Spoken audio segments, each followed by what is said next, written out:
Hello, Assalamu alaikum. This is Ranjeet. I'm a management, learning and development and co-author of the book Winning It Together. आज जिस topic पे अब बात होगी वो बहुत ही ज़बरदस्त टॉपिक है और ऐसी चीज़ें आपसे डिस्कस करूंगा आपको स्क्रीन पे भी दिख रही हैं। 10 things that require zero talent.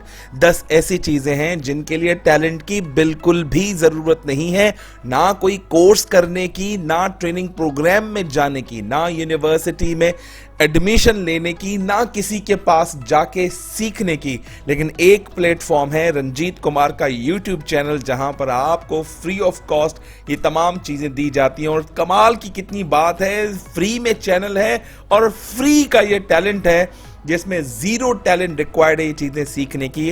रोजाना मैं आपसे इन 10 चीजों में से दो चीजों पे बात करूंगा ताकि आपको समझ आए कि प्रोफेशनल लाइफ के अंदर, ऑर्गेनाइजेशन के अंदर, किसी कॉर्पोरेट कल्चर के अंदर ये 10 चीजें जीरो टैलेंट चाहिए इसको अप्लाई करने के लिए, जीरो टैलेंट चाहिए। उन टैलेंट पे हम बात करेंगे। सबसे पहले बात करते हैं बी ऑन टाइम। पता है, जब हम बी ऑन टाइम की बात करते हैं तो सिर्फ ये नहीं है कि ऑफिस 9 बजे है आप 9:15 तक आ जाइए। हम बी ऑन टाइम का मकसद हरगिज ये नहीं है, और बी ऑन टाइम का हरगिज मकसद ये भी नहीं है आप 9 बजे आए 6 बजे अपने घर चले जाएं। काम खत्म हो ना हो, आपके 8 घंटे बस पूरे होने चाहिए। This is not called the punctuality. अगर कुछ लोग कहते हैं मैं तो कोई छुट्टी नहीं करता, अटेंडेंस मेरी बहुत अच्छी होती है, मैं हमेशा ऑन टाइम होता हूं, मैं हमेशा बी ऑन टाइम होता हूं, क्या ये भी इसका पार्ट होगा? जी नहीं। बी ऑन टाइम का मतलब है the deadlines that you have committed और boss has assign to you, if you are meeting the deadline that is called be on time. अगर मीटिंग का टाइम रखा गया था और मीटिंग के टाइम पर कभी आप लेट नहीं होते, टाइम से पहले पहुंच जाते हैं, that is called what? B on time. अगर आपने किसी को कमिट किया है, आप उसको टाइम दे रहे हैं for the personal, professional, what ever the time that you have committed, और अगर आप उस वक्त पे पूरा पहुंचते हैं और वक्त से पहले पहुंच जाते हैं, दैट इज कॉल्ड व्हाट?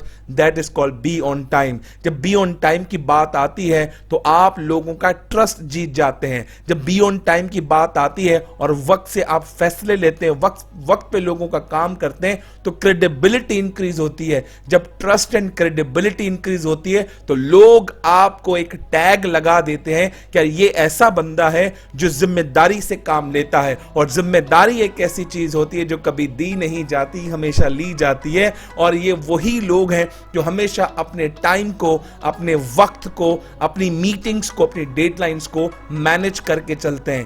कहते हैं अगर हम परफॉर्मेंस की बात करें, अगर हम बिहेवियर्स की बात करें, पर्सनल डेवलपमेंट की बात करें, सबसे ज्यादा इंपॉर्टेंट फैक्टर ऐसा कौन सा है जो तीनों में कॉमन है? If you talk about performance, if you talk about skill, आप कितने भी बड़े परफॉर्मर क्यों ना हो और आप 18 घंटे क्यों ना काम करते हो, लेकिन चीजें टाइम पे डिलीवर नहीं करते, वो आपकी परफॉर्मेंस को गिरा देगा। If you talk about you have amazing behaviours, you have amazing competencies that you possess, अगर आप चीजें टाइम पे डिलीवर नहीं करते तो वो कॉम्पिटेंसी भी काम नहीं आएगी। If you talk about your personal development, आप अपने पर्सनल डेवलपमेंट की बात करते हैं, but if you don't show up on the time, it means you have no great personality, you don't have a such personality कि लोग आप पे यकीन कर पाए। It means time is amazing thing in the world which describes that you are responsible, you are the man who takes the ownership, you are the man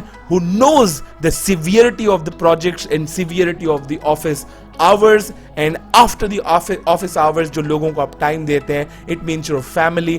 If you show up on the time, it means you're a loving father. If you are showing up yourself on time, it means you are a loving spouse. और बहुत सारी लाखों मिसालें हैं। अगर आप चीजें time पे करते हैं तो you can win the hearts of enemies. It is requiring a zero talent. That is called what? That is called efforts. आप बराक ओबामा को देख रहे हैं, बराक ओबामा कहता है it requires some efforts, लेकिन मैं आपको बताता चलूं, जैसे स्लाइड में ऑलरेडी हमने डिस्कस किया, making an effort, और जो बराक ओबामा आपको इसी जिफ में दिखाई दे रहे हैं, वो कहते हैं इट रिक्वायर्स सम एफर्ट। कभी भी कोई भी काम आपको असाइन किया जाए, प्रोजेक्ट असाइन किया जाए, और आपको लगता है कि मैंने ये पहले काम कभी नहीं किया, प्लीज डू नॉट से दीज वर्ड्स, ये काम मुझसे नहीं होगा, ये काम बहुत मुश्किल है, मैं स्टार्ट करता हूं मैं कंफ्यूज हो जाता हूं। No, start putting some of the efforts, go and Google it, try to seek help from the others. अगर आपको लगता है पहले जिंदगी में कभी नहीं किया, तो इसी का तो कमाल है कि आपके पास अपॉर्चुनिटी आई है, और अपॉर्चुनिटी एक ऐसी चीज है जो कभी दोबारा दरवाजा नहीं खटखटाती।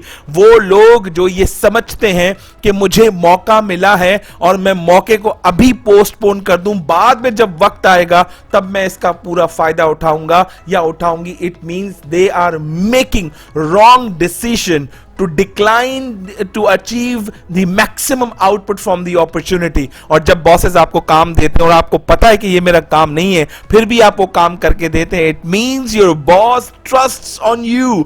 आपका बॉस को पता है कि इसका काम नहीं है, लेकिन फिर भी ये काम करना चाहता है, फिर भी ये काम करना जानता है। आप बोले सर कोई बात नहीं मैं कर लूंगा, एफर्ट तो डालो, एफर्ट डालने के बाद कमिट तो करो कि मैं सर आज कल परसों इस हफ्ते आपको सबमिट कर दूंगा। गलत काम करो और गलत काम करने के बाद दोबारा बॉस को जाओ, बॉस मैंने इतनी एफर्ट लगाई, please guide me, what should I do, what credential should I learn, what credential should I see for as I can make my effort into the perfect direction। जब आपका boss कहेगा यार at least you done a little effort, और जब effort आप put कर दो तो एक फॉर्मूला अप्लाई कर दो, एफ स्क्वायर फॉर्मूला।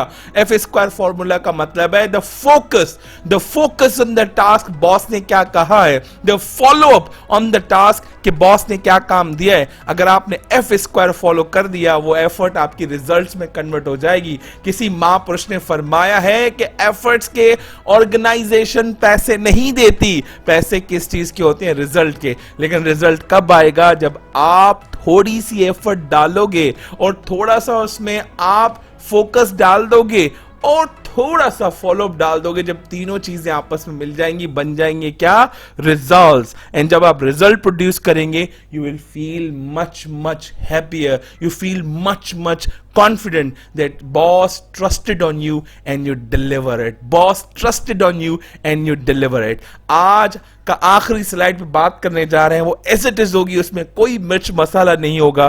किसी महापुरुष ने बड़ी खूबसूरत सी बात की है, a customer is the most important visitor on our premises, he is not dependent on us, we are dependent on him, he is not an interruption in our work, he is the purpose of it, he is not an outsider in our business, he is part of it। We are not doing him in a favor by serving him, he is doing us a favor by giving us an opportunity to do so।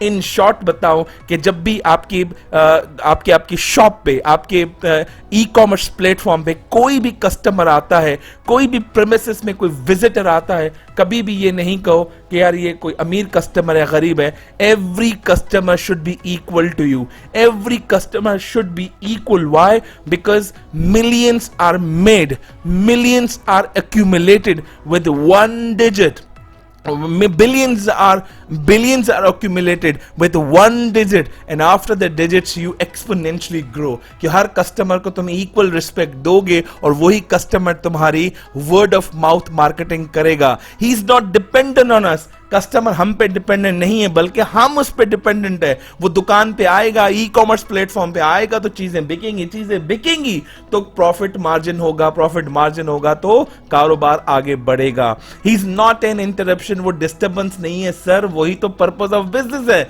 अगर customer ही नहीं होंगे तो business कैसे चलेगा? ही is a part of it, ये हमारा एक हिस्सा है। जैसे हमारी कंपनी का एम्प्लॉय बहुत बड़ा हिस्सा है, हमारी कंपनी का बहुत बड़ा हिस्सा एम्प्लॉय से भी शायद ज्यादा वो कौन है, वो कस्टमर है।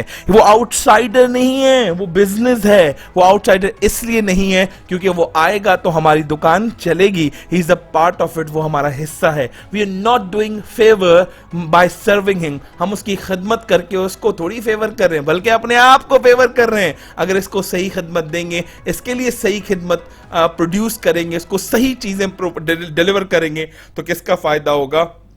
हमारा फायदा होगा, या मॉनेटरी टर्म्स में, या अप्रिसिएशन में, या इंक्रीमेंट में, या रिकॉग्निशन में, या रिवॉर्ड्स में, या कंपनसेशन में. Decision is yours how you treat your customers. He is doing us a favour by giving us an opportunity. ये मेरे लिए बड़ी हिमायत करता है और मुझे मौका देता है ताकि मैं उसकी खिदमत कर सकूं, मैं उसकी सेवा कर सकूं, ताकि वो बिजनेस में बार बार आता रहे और मेरे बिजनेस पे चार चांद लगाता रहे. तो उम्मीद करता हूं ये वीडियो आपको बहुत पसंद आई होगी. और आज हम जो बात कर रहे थे 10 things that require zero talent, 2 चीजें मैंने क्लियर कर दी, बाकी 8 चीजें बाकी हैं. और तो आपको क्या करना पड़ेगा, सब्सक्राइब करना पड़ेगा अभी के अभी, ताकि आने वाले वक्तों में आपको मजीद वीडियोस मिले और जीरो टैलेंट वाली चीजें आप फ्री में सीखें. तब तक के लिए अपना बहुत सारा ख्याल रखिएगा.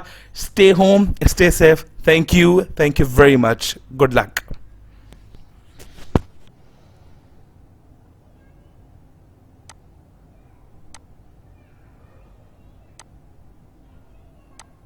सकते हैं.